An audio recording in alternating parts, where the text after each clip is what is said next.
c'est le Chrono CAC sur TV Finance. Il est 9h et le CAC 40 vient d'ouvrir. Nous rejoignons justement pour en parler Rodolphe Vial, fondateur de ABC Bourse. Bonjour Rodolphe. Bonjour Aude.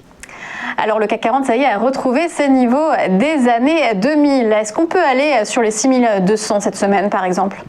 Écoutez Aude, tout est possible dans la situation actuelle. On gagne déjà 11% depuis le début de l'année, donc évidemment dans cette situation on peut avoir tous les rêves présents à l'esprit.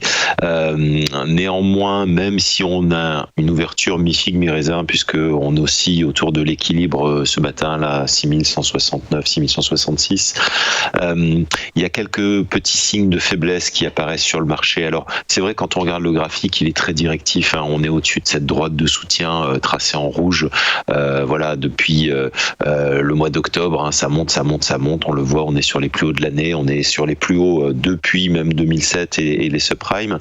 Qu'est-ce qu'on peut attendre? Alors, on notera aussi que les volumes sont sans relief, donc c'est ce qui fait se poser beaucoup de questions aux investisseurs.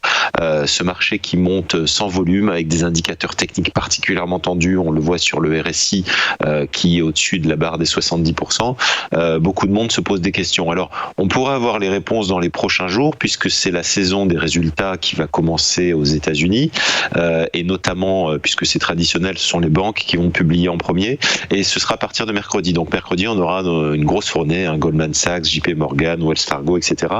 Et c'est à cette occasion qu'on pourra un peu voir est-ce que les valorisations vraiment très élevées qui sont données aux entreprises, et c'est encore plus prégnant aux États-Unis, sont justifiées. Donc les attentes sont très fortes du côté des investisseurs, puisque pour vous donner un ordre de grandeur, les bénéfices des entreprises qui composent le S&P 500, l'indice majeur aux États-Unis, sont attendus en moyenne en hausse de 24% au premier trimestre. Donc vraiment, les traders, les investisseurs attendent des résultats de très haute tenue, et il va sans dire que s'ils ne sont pas au rendez-vous, on aura une consolidation assez logique. Donc c'est plutôt dans cette voie que je me place, puisqu'il y a des facteurs de risque. Donc ça, c'est le premier. Le deuxième, c'est les statistiques, mais là aussi qui interviendront vraiment en fin de semaine, à partir de jeudi aux États-Unis, les ventes au détail, la production, l'inflation, avec possiblement un impact sur les taux, puisque c'est un dossier sensible depuis quelques semaines, les taux américains et notamment ces rendements d'État.